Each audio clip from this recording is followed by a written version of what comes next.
Welcome to the Back 9 Six-Pack with Mitch and Justin. Let's roll. Hello and welcome to episode 89 of the Back 9 Six-Pack. My name is Mitch, joined as always by my esteemed colleague Justin. Are you ready to start your new career as a food reviewer? Yeah, I think... I had fun with that. I'm not going to lie.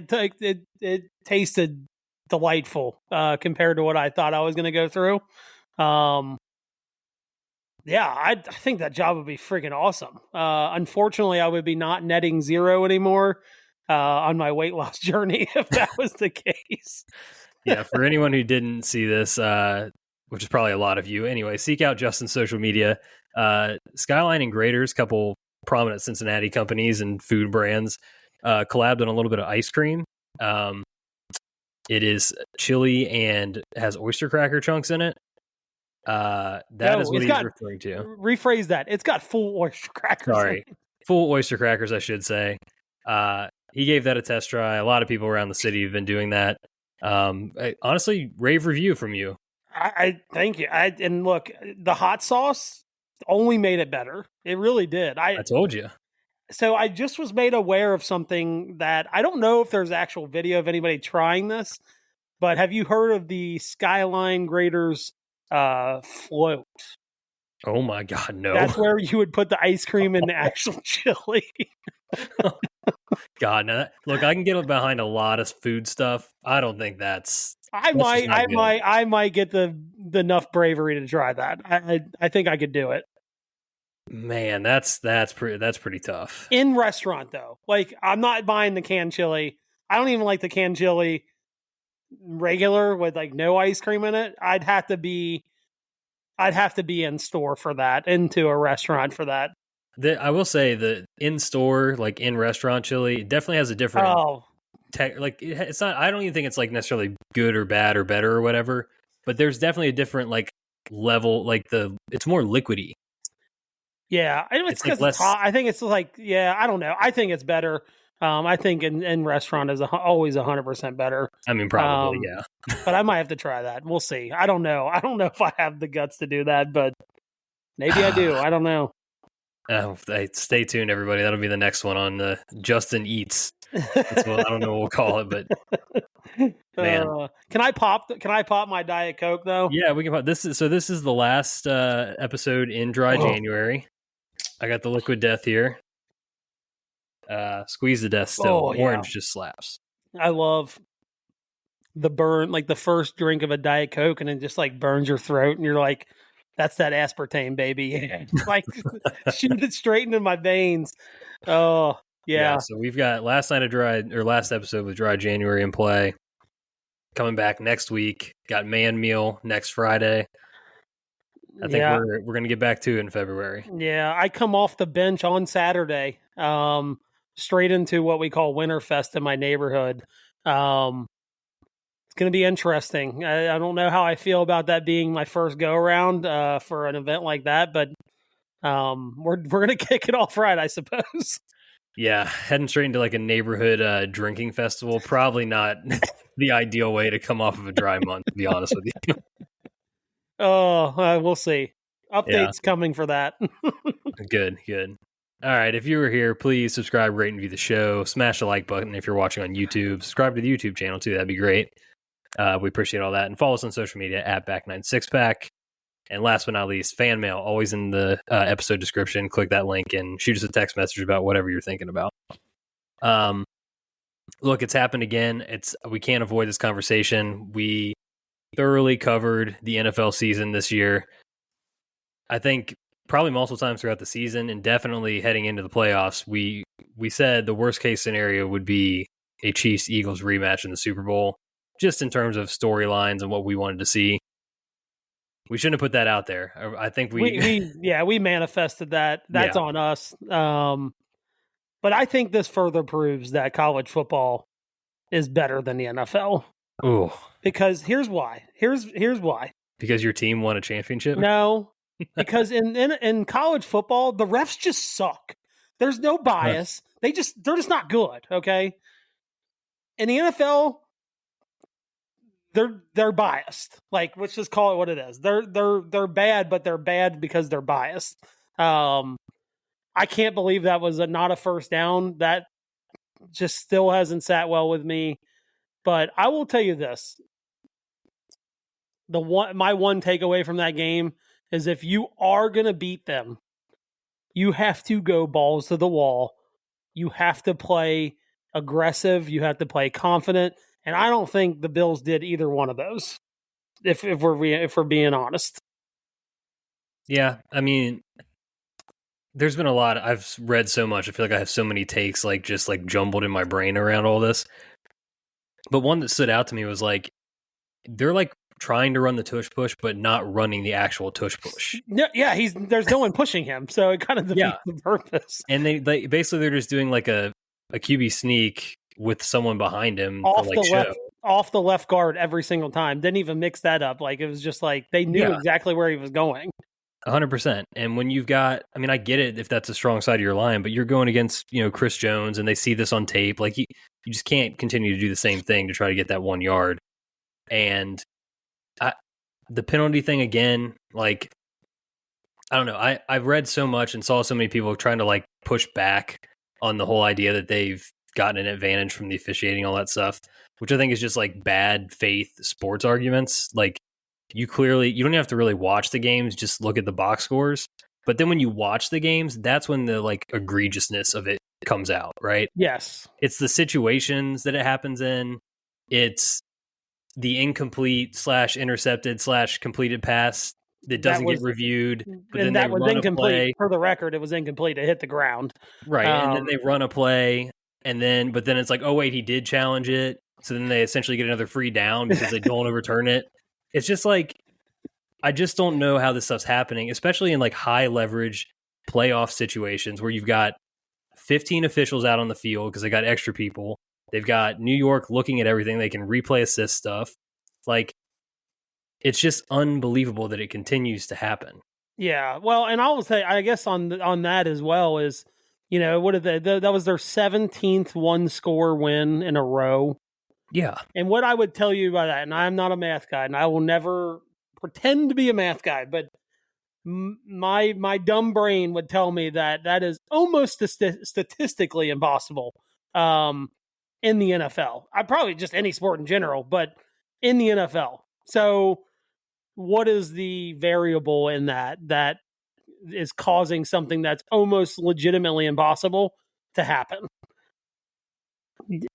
You connect the dots. You know what I mean? So I don't know. It is. I get what you're saying. It's like if it happens in the first quarter on the first drive, like a stupid holding call, like no one's going to say anything. But it is. It's at the like most crucial times of most crucial games. And look, kudos to them because I've seen teams get good calls that do not take advantage of those good calls. They take advantage of a good call every single time. Every single time. So there is that. Yeah, and then even like, but the thing that is so frustrating, like I said, is like, it's the situations, and it's like when you watch it, it just feels so bad. Like there's no, like that play we just talked about, right? The pass that was ruled a completion, whatever, maybe should have been, shouldn't have been. There was also a holding penalty on that play anyway that was incredibly ticky tack. Like it might have even been not technically holding because it was within like the yardage, threshold, like that would have saved them anyway. Yeah. Well, let's not forget about the double face mask that only got called on Buffalo. But the Kansas City guy was also grabbing his face mask. And by the way, they scored like 2 plays later after that play. Yeah. It's just so tough. Like that's the thing. And it's like, Mahomes doing the stuff where he's baiting people. Kelsey's getting in people's faces, and like it would be a taunting penalty on any other player on any other player. Team. Any other player. And then he gets like lightly touched and he tries to like, flop essentially. It's like, bro, you came over here talking shit. What are you doing? Yeah. Yeah. But I'm going to tell you this. I've seen enough videos from yesterday from the Eagles fans that I want that fan base to be miserable for the rest of their lives. And I'm leaning into it. Look, I know it's going to be a three-peat and it's never been done. And do we really want that team to be the only team to ever do that? And the answer is yes, as long as Philadelphia fans are completely miserable the rest of their life. I am here for every bad call to go against Philadelphia 2 weeks from Sunday. Oh man. I mean, truly, it's a no-win situation we're in here. Like, I don't know. I'll be rooting purely for my own interest. I'll put it that way. Yeah, you ever seen those maps where it's like who's rooting for who, like in the United States map? It was like a circle over Kansas City, a circle over Philadelphia, and then the rest of the map was gray and it said meteor. Yeah. It's like, and it's like you tag like just people probably being worn out because this was the Super Bowl 2 years ago with, I know who Kendrick Lamar is. I would go to guess that I bet a lot of people probably don't know who Kendrick Lamar is. If they do, they maybe not have heard any of his music. I think it's a lackluster halftime show again, tagged with another matchup of a team that just, a matchup that just happened 2 years ago. It's going to be interesting to see the Super Bowl TV ratings this year. Yeah, I mean, I feel like it's probably still going to smash no matter what, but well, look, for the Super Bowl though, it's like anything under like 110 million is a big fat loser. I mean, that's really what it comes down to. Yeah, I mean, yeah, I don't have much to add there. It does feel that the sentiment feels that way. So I think it's more for people that like really watch football, like you and I, that are like, I don't have a ton of interest in this game, but like people are still going to have parties. They're still, it's like the casual football fans, like it's the Super Bowl. You got to watch the Super Bowl. It's like, no, I don't. If you've seen what I've seen, you don't have to. Yeah. I mean, I will say one other thing on this while we're talking about it. I've got my Ted Karras Cincy hat on right now. I saw a lot of Bengals fan takes out there about not wanting Josh Allen to win yesterday because they want to keep it that Joe Burrow is the only one that's beat him in the AFC Championship. That is god awful. Please stop. Yes, that is just a terrible, terrible, terrible take. I mean, good God. Like that literally matters to nobody. And the Bengals also lost that Super Bowl where they beat him, so it really didn't matter. Yeah, so, exactly. Look, as a Bengals fan, we got our own stuff to figure out, and we just need to get back there and give ourselves a chance. But like, I did text you guys during the game. I was like, this game is fun and all. I said it's fine, actually. I was like, but there's a distinct lack of Joe Burrow right now. I mean, like I think Josh Allen is incredible. I think he's a top 4 quarterback in the NFL. But, just because he's top 4 doesn't mean he's in front of Joe Burrow. You know what I mean? So, yeah, I just, when you watch those losses that he's had against Kansas City, you realize like he just lacks that like that killer instinct that you kind of get with Joe Burrow. You know what I mean? Like, I don't know. That's kind of that's not fair because he is a competitor. Josh Allen gives it all. I mean, like, yeah, he doesn't leave anything out there. He leaves it all on the field. But I guess it's just like that natural talent instinct, I guess, is what's kind of missing of like Joe can just make throws that Josh Allen probably can't. You know what I mean? Yeah, it's just different. And like with I mean, honestly, the talent that they've put around him on that roster is not very good. I mean, James Cook had an incredible season, and he looked awesome yesterday. They honestly probably should have ran it more. But the receiving core lacks a lot. The defense is, honestly, like Josh Allen must have like hero balled them more than Joe Burrow did the Bengals with how the defense played. Yeah, I mean, you go in there and you put up 30 and you lose essentially. Like, you just can't give up that many points if you want to win. Well, not with that roster. I mean, when Matt Collins is your wide receiver 1, and you got a Amari Cooper that should be retired, running routes out there. That's not good. No. God love Dalton Kincaid, but it's just not. The talent around him is not ideal. Even on the defensive side of the ball, outside of their defensive line, you're like, their back end's not great. Yeah, and they were banged up too, which didn't help. I get that, but still, it's like the talent level really past, like, you have Josh Allen, James Cook. I'd throw Matt Collins. He's actually been a pretty decent target for him. Outside of those 3 guys, there's really not a lot.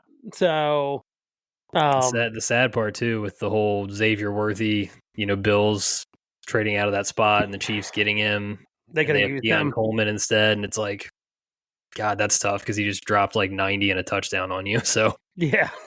yeah, I don't know. Super Bowl's coming up in 2 weeks here. We'll watch because we have to, but Yeah. not exactly thrilled about it. No, not at all. All right, on to golf. Hopefully happier things. We're gonna kick it back off with the best thing you saw in golf segment. What do you got? You want me to go? Yeah, go for it. So God, I gotta pull this. Sorry, I'm like, we've talked about this before again. You were super unprepared.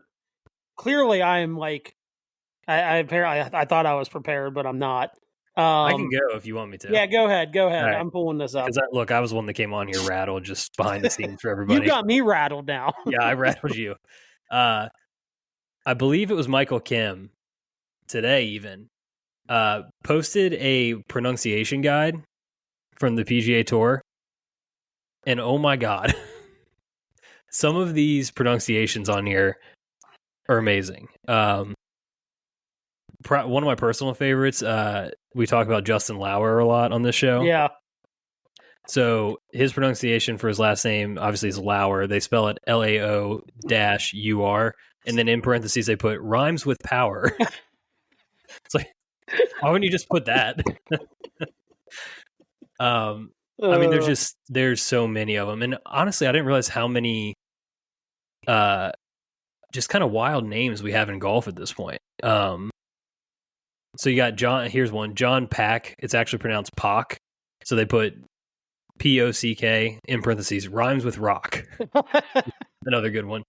There's a guy, I didn't know this player, Kevin Velo, VEL-LOH, in parentheses, rhymes with jello. Jesus. Who, so you, that makes me wonder, like, who actually did, like, who put that together? Yeah, I know. That's what I'm thinking too, right? But yeah, there's just so many on here that are so funny. The good news is we did get an answer here finally on our own, for our own behalf. It is technically pronounced Ludwig Oberg. See, I thought it was Aubert. The way this is reading, it's Oberg. So that's one for you. My favorite, probably the longest one on here. Not my favorite, but definitely the longest. Christian Bezadenot. And that is like 4 dashes in each word to try to get you to help pronounce that one. So yeah, this, if you guys can look it up again, Michael Kim posted this to Twitter, X, and it's just really, really funny to read through and just see some of the ones where you're like, I've never heard it pronounced that way, even, in all the golf that I've watched. So yeah, plenty we could learn from that. So I couldn't find my video, but I did have a backup. And this happened tonight. We had our first shot clock violation in TGL. And we'll get to TGL a little more here in a second. Yeah. The Tiger got hit with a shot clock violation. I about spit out my drink. Because you hear that heartbeat in the background, and it's daunting. And it was on a putt, wasn't it? Yeah. Oh yeah, and singles too. It was the first singles hole. Gets a shot clock violation. From a coaching standpoint, you can't go home with those timeouts. Let's take a timeout, take a deep breath.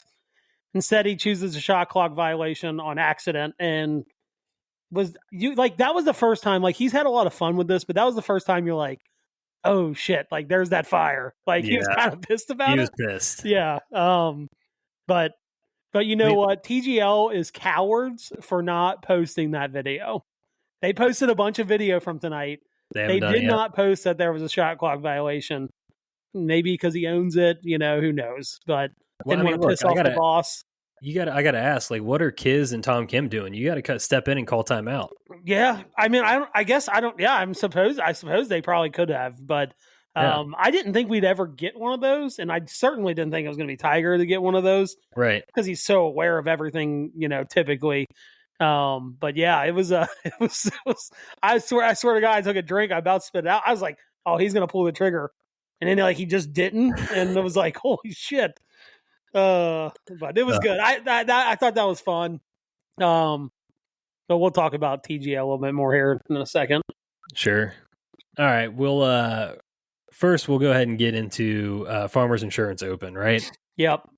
Harris English wins. I didn't get to watch much, sadly, but I know like the weather got biblical. The norovirus, the stomach virus that's going around, absolutely torched the field. My guy Ludwig got hit with that hard and was like basically throwing up on the course out there, both literally and figuratively. So yeah, good thing we didn't go with him in one and done. But regardless, Harris English, it's his 5th win. He's racked up 33.1 million now in his career, which is just wild. He's see the numbers. Been around forever. It feels like he's been around forever.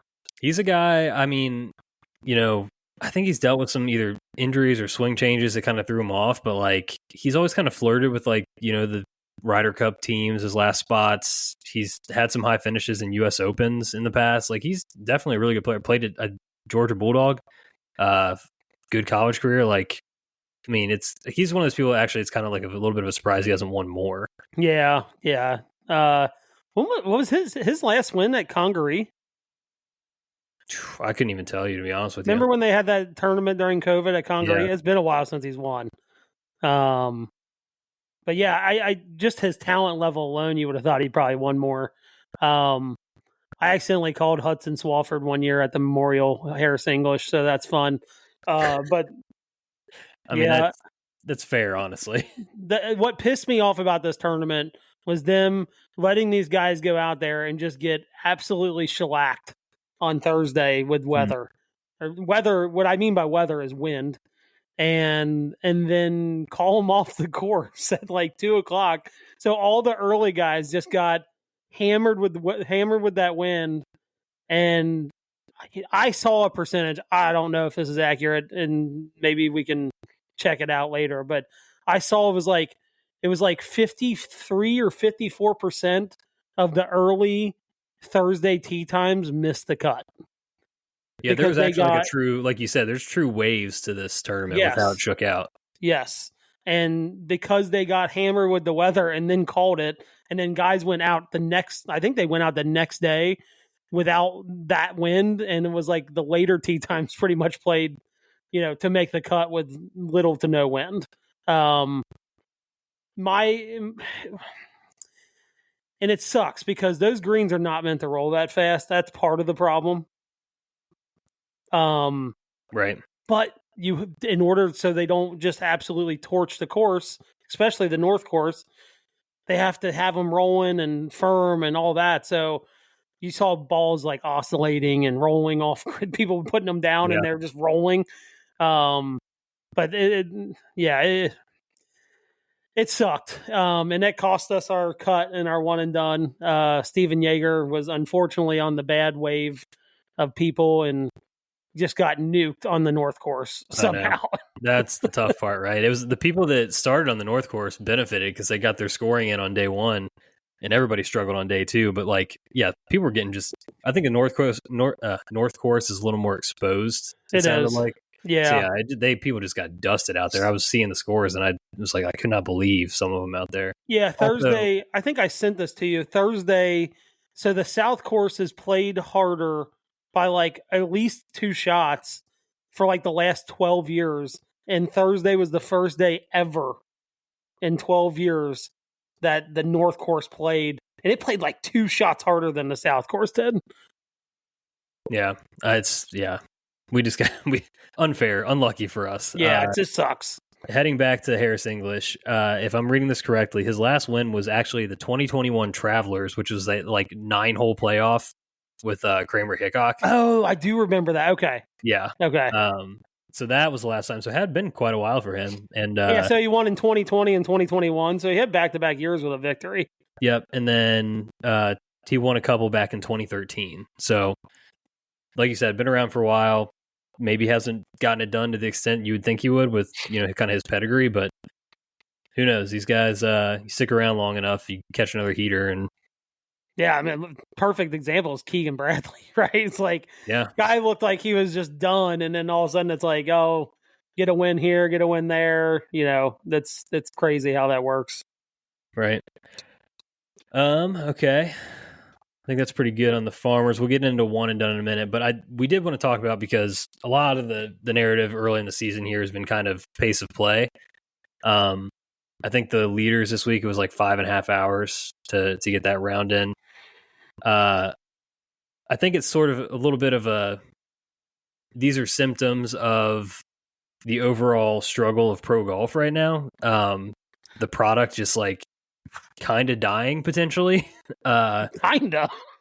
Like the ratings have been so bad. Like TGL is drawing more than a PGA Tour Sunday right Yeah. now, Yep. which is insane to think about. I mean, I get it's new, but like still, the pace of play again. Like you've got even like Dottie Pepper's on course talking about how this is a legitimate problem and like they got to fix it. Yeah, Colt Nost on Twitter today was like responding to a bunch of people like this is terrible, and he's defending their take like it is, it's terrible, like it's unacceptable to a certain point. Yeah, this is one of the situations where like this has been a problem for a long time, obviously, but when you're in the position you're in now, like the PGA Tour has got to be more nimble. They have to be able to like experiment and fix things on the fly. Yep. And just continuing to roll it out there like this, I mean, you're choosing to do nothing. Like you're putting your head in the sand and just assuming it's going to work out. And they've got a million fires on different fronts they're trying to fight right now anyway. Yeah. But like you got to be able, like, this is one where it's like you literally can fix this. Like you have control over this. Yeah. Well, I saw somebody was like, if Tiger can get a shot clock violation in TGL, they can give out fines for guys that are playing too slow. Like it's pretty simple. And I can tell you, the first one they might be like, oh well, it happened, whatever. I'll tell you that you get a second and third one, that's when guys are gonna be like, damn. I'm like now, I think it might actually be saving me money because I'm taking my time in this, and now it's actually costing them money. It would change things very quickly. I don't, I don't give credit to baseball enough, but baseball did the same thing. They were like, our games are lasting too long. How do we fix that? Oh, we put a pitch clock in, and now you can go to a baseball game and it's done in 2.5 hours. So I know it's a different sport, but like, there's got to be something they can do to get these guys playing in less than 5 hours. There's got to be something they can do to get it. It has to happen, or you're just gonna. That's my thing. I don't want to turn the TV on and sit there for 5 hours and watch 5.5 really, and watch these guys play. I just don't want to do it. Yeah. It's not fun. It's not fun when you play on a golf course and it takes that long, and it's not fun watching. So, I mean, there's just like, I feel like a lot of it could be probably combated a little bit with setup. Like, just slow the greens down. Just a hair. Yeah. Like they were way too fast this week. Like, guys are down there, they're marking 1.5 2 foot putts because they're rolling 13, 14 out of nowhere and it's windy. Like, if it was just a little slower and people walk up, just tap them in. Yeah. Like, that kind of thing. Like, I cut the rough down a little bit more, like, less looking for balls. I mean, I know that's not a huge problem on tour, but when people need a ruling because they think their ball's embedded and like all these other things that are happening, or there's, it's like we saw in TGL tonight, little TIO action, right? You got people taking these massive line of sight drops, and there's just too much. It's like overruled in the wrong ways. Right now. Yeah, they gotta. I feel like if they can get it down to like a hair under 5 hours or right at 5 hours, it's tough because I don't think it can get any less than that. I really don't, and I could be wrong about that. But like I play in an amateur tournament and it takes 5 hours and 15 minutes. Well, there's amateur golfers out there, and there's probably some guy shooting 90 out there, right? These guys aren't doing that, right? No. They're taking like very few shots. And so I think that's part of like the frustration when I look at it. It's like, how can amateur tournaments you can play in like 5:15 and you've got guys out there maybe even shooting 100, and you got pros out there that the highest score that day is going to be like 78, and we can't figure out how to play in less than 5. It just doesn't make any sense. Yeah, and it doesn't help that the broadcast makes it feel even slower just because the commercial interruptions are showing people walk, showing people line up putts for a minute and a half. Like, there just has to be like a collective, like, all right, we have to solve this problem. Yep. Yeah. Ugh. So I don't know what the solution is. There's people that get paid way more money than I do to figure that out, but they've got to figure something out, or these numbers are only going to get worse for viewership. They really are. I mean, part of that too is also unifying the game again in some way. I think people are pretty exhausted with that conversation. Yeah. The whole money conversation, like there's just so many, like you're just asking golf fans to pay attention to too much stuff. Yep. And Yeah. you're just not gonna have, like, we're golfers, right? Like if you have a certain limited, I don't know, like pool of like time you can dedicate to golf, like Yes. golf in general. Yeah. It's your own personal game's going to win out in that. You know, then the rest of it's kind of like, okay, what can I allocate time to among PGA Tour, TGL, Live, Yep. YouTube golf, podcasts, all this stuff. Like, you only got so much space, and you can't be actively turning off your like core fans. Yeah. Yeah. And honestly, before it was like, okay, they're losing casuals, right? Yeah. Now you're legitimately losing people that I can tell you, I used to be one person, like on a Sunday at 1:00, 2:00, like, yeah, I'll flip the golf on, and watch 3-4 hours, maybe having it on in the background. I don't do that anymore. I haven't done it this year yet. But I don't know. Yeah, they're losing core fans now, and that's when it's going to get ugly, and it's going to get ugly fast. And I love that they cut the fields down, and we're still, in the first first full field, we ran into a daylight problem. You know what I mean? Like the whole point of cutting the fields down was to like keep that from happening, and it happened because it was slow play. So I don't know.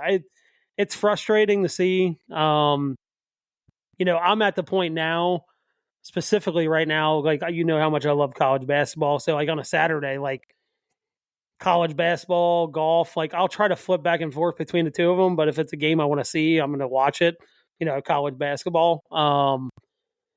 Yeah, I don't know. But like now I'm at the point where I'm like, I dedicate a lot of time to the majors. And then outside of that, it's whenever I can watch it. Yeah. Honestly, I think for me, kind of, there are some sports where it's like watching it is the thing, right?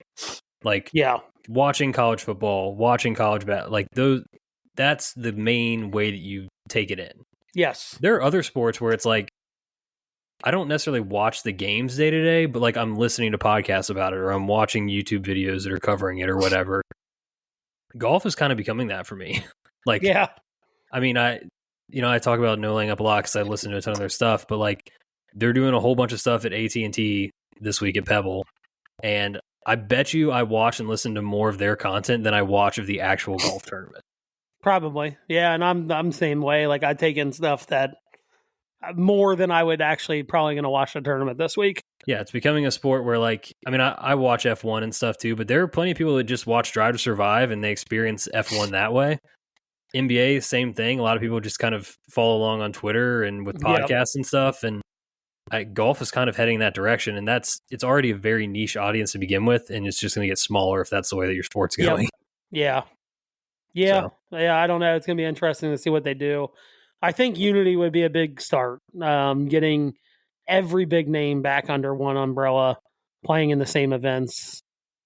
You saw it from the ratings last year. The majors and they should, but they just demolished the ratings wise compared to some of these elevated events like the Players and things like that. It wasn't even remotely close. If you look at like the U.S. Open, it killed. You know what I mean? Because you have all these other guys. You have Bryson DeChambeau and his 5 million followers or whatever the hell he has. Like that's only going to help ratings if we can get some unity. I think that's probably the start of it. But the pace of play is pretty close behind that, I would think. Yeah, I mean, look, that's a good transition into the next thing I want to talk about. But like, they've just lost too many magnetic like personalities. Yeah, too many magnetic players, like people that make you go watch. Yep. Between like Phil and Bryson and Brooks and Rom, even like some of these guys, where now like they have tons of really good players on tour still, but it's look, Scotty's a little boring. Xander, same thing, like really good at golf, but it's like okay. Morikawa, Rory's really good, but I mean, still, it's like I don't know how many people are coming to watch him. Like, there's just not like that. You don't have like the push and pull of like even like a Patrick Reed. Like You would tune in to watch him just to root against them. It's like hate watching, right? Like they don't have anyone that you want to hate watch right now. Yeah. That's what it comes down to. Yeah. Yeah, it's like, like the perfect example, right? Joel Damon became a gigantic star with fans after the first Full Swing season, right? Yeah.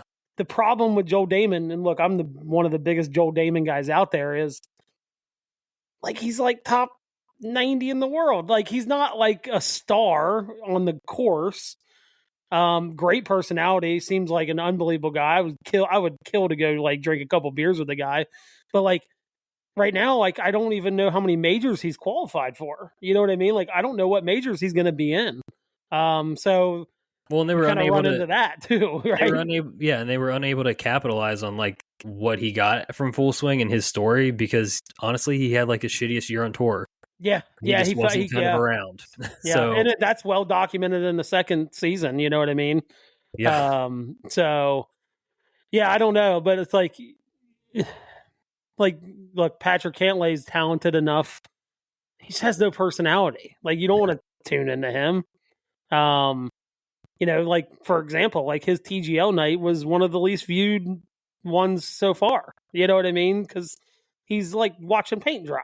So, super talented, unbelievable golfer, but not magnetic. You know what I mean? So, I don't know. I think Bryson, guys like Bryson and Phil, I think they just had such a good run with guys like that, and now that they're on another tour, there's no one that backfilled those shoes, and it's a big problem. That's part of it. Yeah. So, speaking of pronunciations, I'm going to get this wrong because I don't know how to say his last name, but Dylan Dechur, I think it is. He posted a little like chart that I don't even know if he hand drew this thing or what, but it's pretty funny. Part of the reason that the tour I think is struggling too is like the absence of these like high level players in a lot of ways. So he kind of laid it out here. Scotty Scheffler, world number 1, missing due to ravioli incident, and he's back this week, but he's been gone for a while. Okay, Xander, world number 2, had a rib problem, not back this week. Rory was over in Europe and the Middle East. He's coming back this week finally. Colin Morikawa withdrew last week. He's been out with an illness. He's back. Hideki, world number 5, which news to me. I didn't realize he was that high in the rankings right now. He's been around, but doesn't quite draw like all the other guys. Ludwig, been out there, technically played, but he was vomiting all over the course. He's back this week. Victor Hovland, world number 9, broke his toe, all around bad vibes. He's playing this week. Our king, our Lord and Savior, Jordan Spieth, wrist injury, back this week. Hell yeah. Let's go.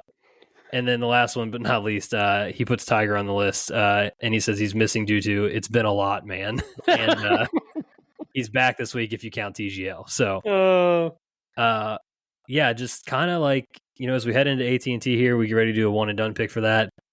A lot of question marks at the top of the board, as you can see by what I just read off. Do you have any opening thoughts on who we should take here? It's AT&T Pebble Beach Pro-Am, for the record.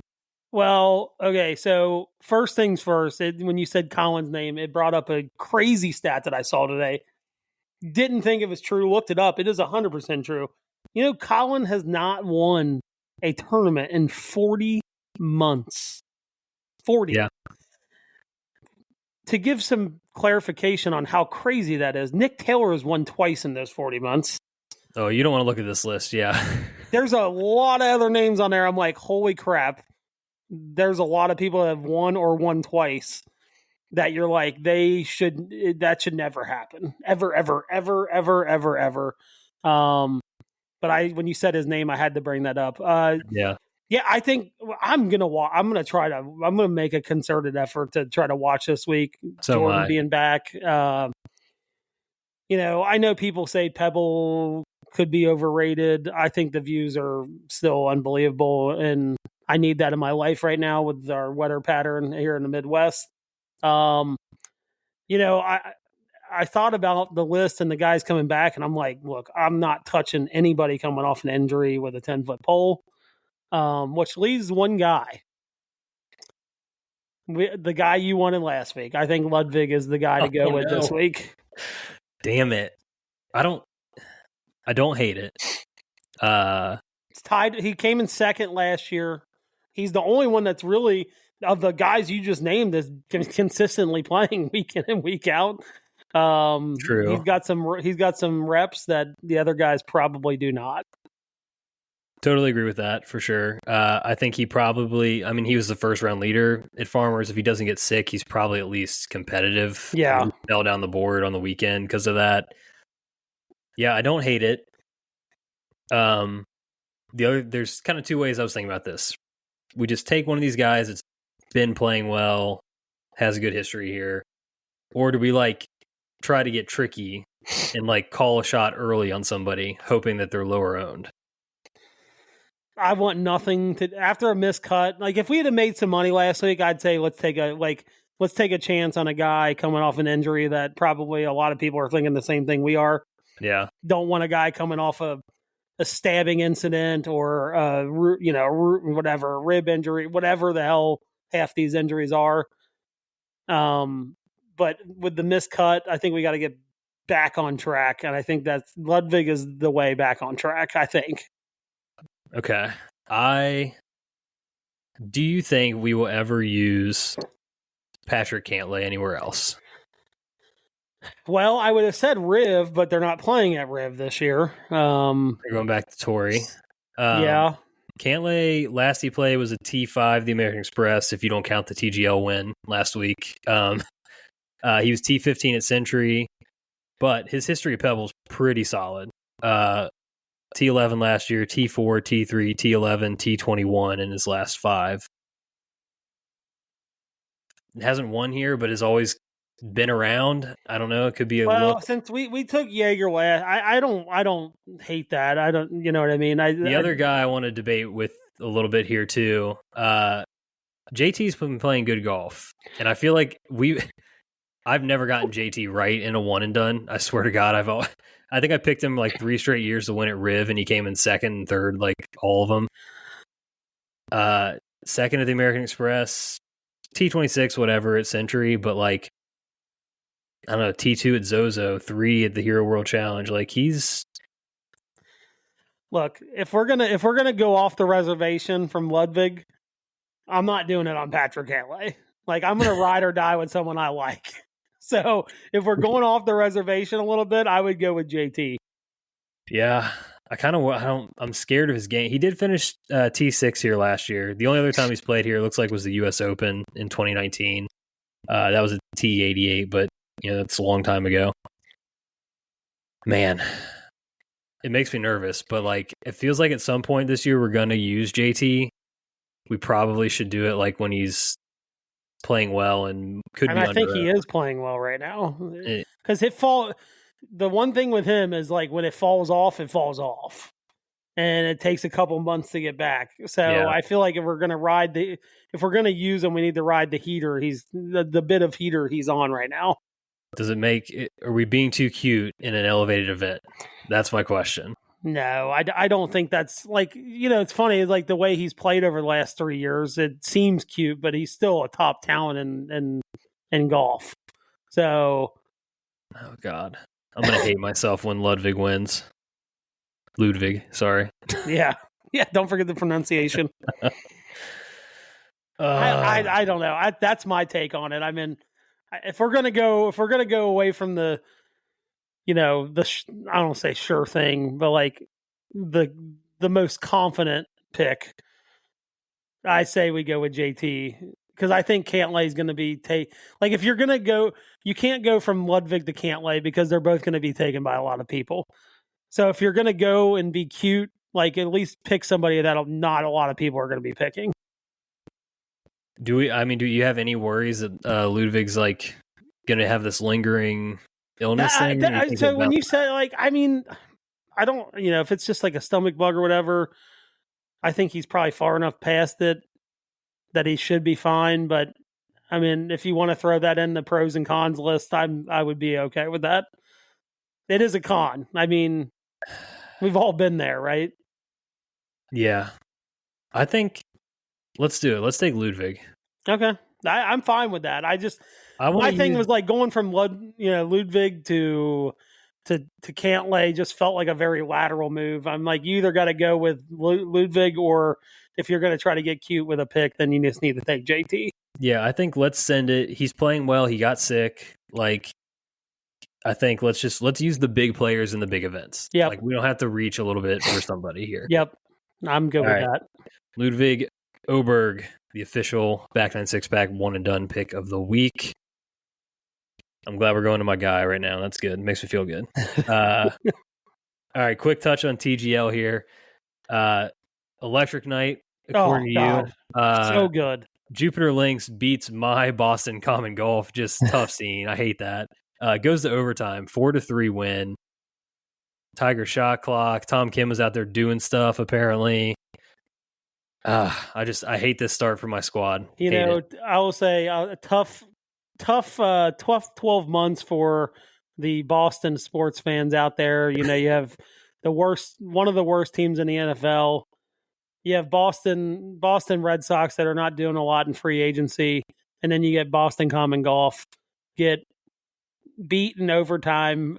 Huge upset, by the way. I think if we can't bet on it in Ohio, but I want to say Jupiter Lynx was like plus 250 money line. So pretty decent little upset there. First overtime was electric. It was like a 37-yard shot. All I could think about is some amateur trying to hit this shot in overtime and just nuking it into the stands behind the green. No, my thinking behind it tonight.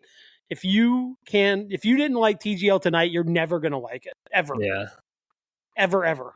So, man, yeah, I wish I would have gotten to watch more of it. I had it on just kind of in the background, and I heard the shot clock violation. I did see at the very end before we started the Tom Kim leave it in the bunker. Oh yeah, he had an 8 off in TGL. He did. Yes, he did, but he almost chipped it in. Yeah, the second one. Yeah, so that's I'm just glad to see a close match. Interested to see what the ratings look like next week, or for this week with being Rory versus Tiger. That was kind of a build up thing. And yeah, good for Tiger getting a dub. Boston Common, quick turnaround to face your team. It's our squads are head to head next big week. Rivalry next week. Boston Common versus LAGC next Tuesday night. So we'll do this show before that happens. We'll have to, maybe we should do put something a wager. Yeah, we'll come up with something for that. Yeah. By the way, Tom Kim, I know you do not like Tom Kim. He was a star tonight. We got full President's Cup Tom Kim out there, doing, can't hear you. A lot of heckling towards him. A lot of Scotty comments towards him. It was, but he handled it well, and he played Kiz played well tonight. Yeah. Surprisingly, he actually played pretty well. Yeah, it was just fun. It was like I thought that. I was like, look, if you can't like it now, you're never gonna like it. Just because you had like the personalities, you got friggin' Keegan Bradley out there looking like Luigi in that green with the mustache. I mean, it was magical. I think it's a big key to this is going to be like, you got to have players that are wanting, like, that they really care, right? And like that has to come through. It can't be like manufactured. And it seemed like all the guys who were out there tonight, like, really were being competitive and 100% wanted to be there and all that. Yeah, tons of putts made. I mean, I think it was like over 160 feet of putts were made tonight. Like it was like good golf. It wasn't like a close match because they both sucked. Yeah, like they were both making good shots. Tom Kim was at a hole in one tonight. That would have been awesome. But yeah, I agree with you. Like last week, the highlights I saw was like it's like looked like a couple guys are just like not interested in being out there at all. So yeah. I mean, like the whole New York Golf Club, like that squad just seems like so just like dead fish. Yeah, well, I mean that's what Cam Young will do to a team. Yeah, that's locker room cancer. So I do think there's like, like you said, when you if you don't like it tonight, I think you're probably not going to like it, and it is what it is. But yeah, when the guys are invested, I think that's what makes it fun. And it didn't feel last week like, I mean, you saw the clips of like Billy Horschel doing the dirty, like some of this stuff felt forced. Yeah, too forced. Tonight didn't feel, from what I saw, it didn't feel forced. Like it felt like an actual competition. and there were some good one-liners, some good cutaways from Matt Berry to the guys. That it had a little more flow, and it was a good match. So yeah, you mean the Billy Ho, like the vibe, like giving off the vibes of like Dad, don't embarrass me at the dance, kind of vibes. yeah, absolutely, Yeah. absolutely. And then you got Patrick Cantley out there analyzing like the expected value of the hammer. Like, and by the way, there was no hammers thrown last week. I think there was like 5 or 6 today. It was awesome.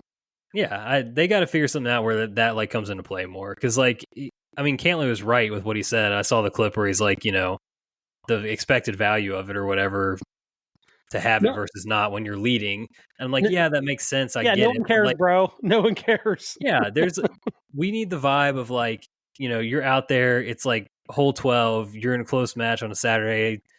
Yeah, the back nine 6-pack's in the cart, and you're pressing just to fucking press your buddy. Yeah, you know he's going to miss exactly. that 5-footer. It doesn't make any sense. It No. probably mathematically makes no sense, but you're doing it. Yeah. Yeah. It was so funny when they got into overtime tonight, and some drunk guy in the background's like, "Throw the hammer," and then Matthew Berry had to explain like you can't throw the hammer in overtime. It was just funny because that's all you could hear is this guy's like, "Throw the hammer." It's like that's the vibe you need with the hammer when you can actually throw it. Of course, it's just like reckless abandonment. Just throw it whenever you feel like it. Right. Yeah, that's what was awesome. I mean, they got their ass beat that first time, but Tiger dropping it on the first hole when his first match. Yeah, that's what you need. Yep, exactly. All right, that's it for golf this week. We are on to fan mail. I know you got at least one. I got one your way. Yeah. Yeah. Hold on, let me get this pulled up here. So shout out to Michael Wade, friend of a friend, but I've gotten to know him over the last couple years. Coring Cardinal, by the way, just to throw that out there.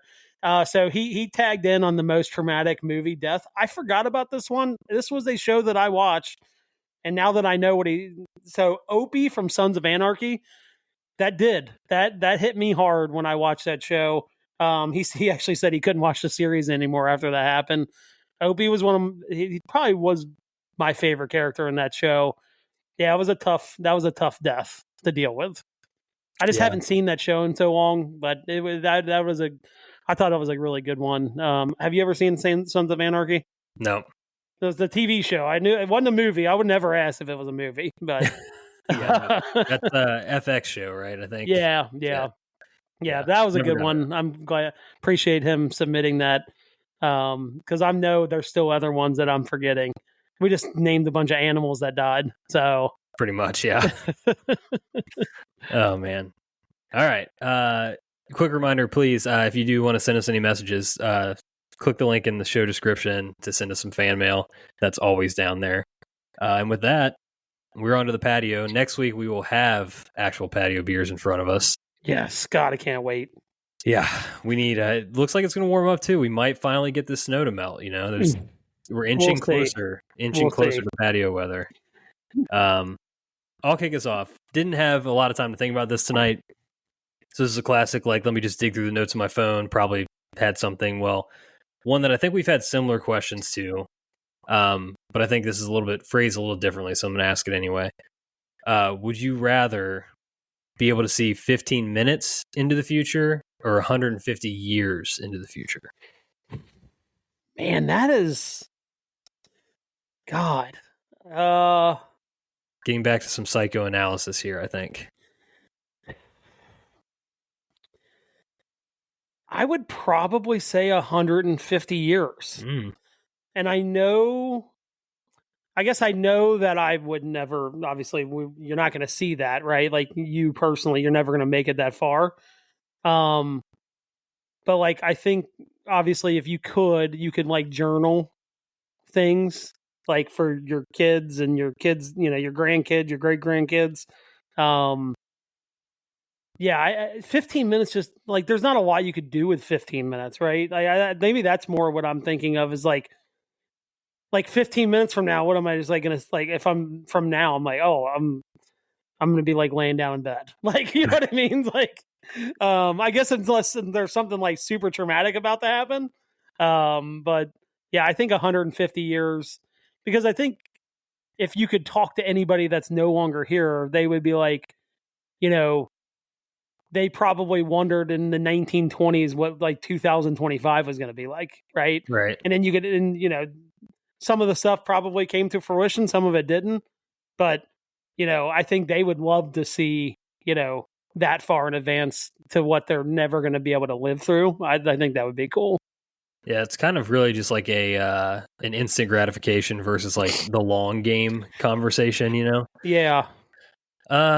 Man, I could really see myself going either way on this one. I mean, the 15-minute thing, like to be able to kind of see the outcomes of like individual decisions and like things happening real time, so you could actually apply that to your life, right? Like you could make better choices, you could, prevent bad things from happening in certain situations, I suppose. Which would all be very applicable. But I'm kind of with you that like I think the sort of optimist and visionary in me would want to see 150 years in the future. Yes. Because if you can see that, then you can kind of see like where we are, like we, the collective we, and either help chart a course that maybe gets you there faster if it's where we should be going, or maybe prevent some things along the way that shouldn't be happening in the future. Can I say something? And this is gonna make me look so bad. Sure. You know what my first train of thought went to?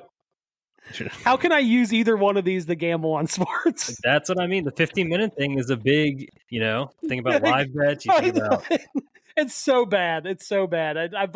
That's exactly where my mind went. It is. I'm like, the 15 minutes, like you could live bet something. You go forward and you're like, all right, and then go back and make the bet. Like, I mean, that wouldn't be the worst thing in the world from a betting standpoint. Yeah, this is like I think a similar question. I think I saw this on like a Bussin' with the Boys, segment or something where they were like, you wake up in like, X year in the future or whatever. What's the first thing that you're Google searching? And I think Will had made the comment of like Nebraska national championship just to see like if they won one within that time frame. So yeah, I don't know what that search would be for me either, but man. Oh, you know what? We might have to do some thinking on that question because I think that would be a really good one to answer. But I need time. So do I. I don't want to throw anything out there. I don't want to waste one. It is your first and only Google search. You can't. That's what I'm saying. I don't want anything to do with rushing that answer. Yeah, for sure. Oh, that's so bad though. I can't believe my mind. I almost feel nasty because my mind went directly to like, okay, how can I benefit from this? Like sports betting wise. Look, my mind went there too. So we're either just both really bad people, or you shouldn't feel that bad. Absolute degenerates. Absolute degenerates. So staying on like a sports theme here. There's so many good answers to this question, but I'm curious of what yours are. So, what is your favorite fictional sports character in a movie or show, and non-fictional character? So maybe like someone that played an actual person in a sports story. Man, really good. Gosh, probably for fictional characters, like I get stuck on Caddyshack. I think it's probably my favorite golf movie. And like there's just something about Judge Smales that like will forever make me laugh. Like we all know a Judge Smales. That's the best part. Yeah, that character in that movie, like it's never not funny, and it will hold up for forever for me. So I think that's my answer for like a fictional character. Non-fictional sports. So I'm trying to you're talking about like kind of like in biopics or whatever, like yeah. Mm-hmm. So real person that's portrayed in a movie or something. Come back to me on that one. What's your fictional one? So a couple came to my mind. If we're sticking with golf, Bagger Vance I think is an incredible character, fictional character. You could even say like Matt Damon's character, Randolph Juna, in that is great. That whole movie is just unbelievable from a fictional character standpoint. A lot going on there. Both of those characters came to my mind. Going off of golf,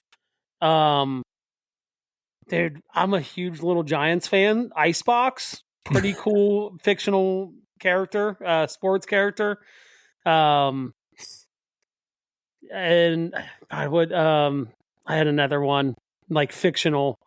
But if I had to pick one, Bagger Vance by far, uh, easily my favorite fictional movie character in a sports film.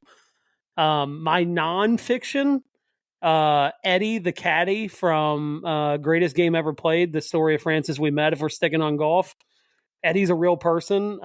He is, dude. The one-liners coming out of that guy in that entire movie, easy peasy lemon squeezy, like just unbelievable, unbelievable character in that story.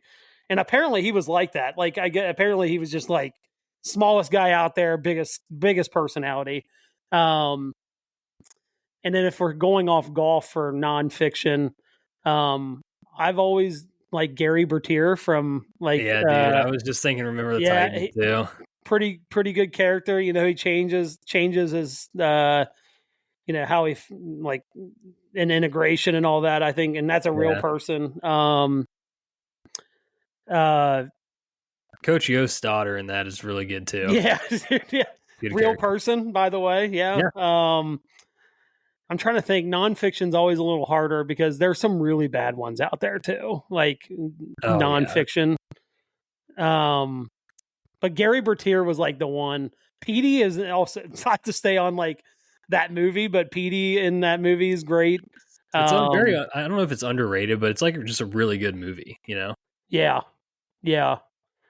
I don't know. Do you have a nonfiction one that you can think of? I mean, I'm struggling. I mean, the fiction ones are so much easier to think of, like Ricky Vaughn in Major League. Yeah. God, so good. So good. I mean, you got Chubbs from Happy Gilmore. Shooter McGavin, honestly, is so good. There's just so many in nonfictions. I'm trying to think of in fictions. In nonfictions, like I'm struggling. Like I can't even think of like a non-fictional sports movie right now for some reason. Isn't it crazy? Like when you're trying to think of something, like how it just like disappears from your brain. Yeah, like I don't know. I'm struggling on that front. It's also hard to get off of golf too. Like my mind is just on golf right now. The guy that plays Herb Brooks in Miracle on Ice, I think is fantastic. Yeah. That movie's awesome in general, but like the guy that plays Herb Brooks, I think does like a really good job at playing him. You know what I'll say? Because I actually have rewatched this recently. Moneyball. I love. Oh God, yeah, that's a good one. I didn't even think about that. Yeah, like I mean, God, why can't I think of even the names? Yeah, Brad Pitt as Billy Bean is really good, but then is Jonah Hill? Is it Paul D. Podesta? Who does he play? So I think he plays a fictional. He is like portrayed as somebody, but I think it's like a fictional in that movie. I don't think it's like. No, I think it's actually a person. Is it? Yeah, I don't know. Hold on. Let me look it up for you. I'm trying to look it up too. It's really good radio by us. Yeah. Well, while you're doing that, so I think like Kevin Costner in Field of Dreams, I think that's a really good, like sports, not like sports fiction. Staying on baseball. Baseball's got a lot of good ones. Yeah, baseball. Sandlot has like 9 of them. Like Squints. Like there's so many good fictional characters in that movie. So yeah, Jonah Hill plays a character called Peter Brand. You're right. He's partially based on Paul D. Podesta. Yes. Yeah. Okay. Yeah. I was like, I knew it was like that part is real, like his sidekick or whatever that he pulls out of a cubicle. But I knew that it wasn't like the real person, right? Like that they were portraying. So I guess that could fit in fictional. But he does play a good role in that movie. I mean, Friday Night Lights gets a lot of acclaim. Yeah, Riggins, great, great fictional character. If you're going to the movie Friday Night Lights, Booby Miles. Booby Miles, baby. That's where I was going. Hoosiers too. That's another. Oh yeah. Booby Miles is up there for me. Like in the movie, I think so, yeah. It's a great, if you want to win, put Booby in. Exactly. Yeah, there's got to be so many that we're missing. Like I'm just trying to look through lists right now. Yeah, I think we pretty much covered all the golf, most of the golf ones. Yeah, most of the golf ones we got. I mean, you hit it with pretty much totally shoot into the one that you said that completely slipped my mind is Shooter McGavin. I mean, oh yeah. By the way, one of the best follows on Twitter as well. It's so good. And that movie's coming out. Number 2 is coming out in the summer, I believe. Yeah, I'm a little worried about that. That scares me. They pulled in a lot of the same cast, surprisingly. I think it's going to be good. Adam Sandler doesn't miss a lot. Like he every once in a while you see because he signed that big deal with Netflix to make it a certain amount of movies over a certain period. And there's a couple out there you're like, this ain't that good. This feels rushed. I would think he's not going to do that with Happy Gilmore too. I would find it hard to believe.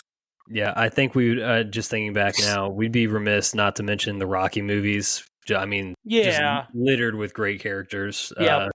I didn't even think about that. You know what we didn't mention? Mighty Ducks. Oh shit, yeah. Another one. Like you have the Bash Brothers in there. Gordon Bombay is just a legend, a Minnesota legend. So yeah, Gordon Bombay is probably higher. He needs to be higher than I think. Yeah, this might be like a power ranking thing. Like we got to rank out our 6 best because I have so many that I love, and if I want to be forced to like actually rank mine. Yeah, I think this has a bracket written all over it too. We got to seed a tournament of fictional sports figures. Oh god, that would be that is what we need to do. Yeah, we're gonna pencil that in. That's gonna be a special episode with the gang. Yeah. That'll be around March too. We'll have to get it around March, right around the NCAA tournament. I think that would be. We'll get the committee together to start building the field and seeding appropriately. So yes. Yeah, great question though. Yeah, I wish I'd watched more nonfiction sports movies. Apparently, I think that's what I've learned here. Yeah, but sometimes like the nonfiction just don't hit the same as the fiction ones, right? Like for obvious reasons, but there's so many great stories out there. And I didn't even mention like one of my favorite ones is like the story of Bobby Jones. Like, I think it's called like, is it like Swing of Genius or something like that? But I mean, it's got Walter Hagen in it and stuff like that. So that's a pretty good one. But yeah, there's not. I mean, for obvious reasons, the fiction ones are really good because they're not real people. But yeah, I mean, plus the sports like. In general, is the nonfiction movie version of you know what I mean? Like, yeah. So exactly. It's always weird when you got actors playing real people in those scenarios. It's I don't know. Yeah, but all right, good question to end on there. I think that's it. That'll do it for this week on the Back 9 6-Pack, episode 89 in the books. Please, if you're still here and you have not already, subscribe, rate, review, like the show. Follow us on social media at Back 9 6-Pack. And definitely hit us up on the fan mail, always in the show description. Just click that link. Until next time, cheers. See ya. Thank you for listening to another episode of the Back 9 6-Pack. Be sure to follow us on Instagram and Twitter at Back 9 6-Pack for all your content needs. We'll see you guys next week. Cheers.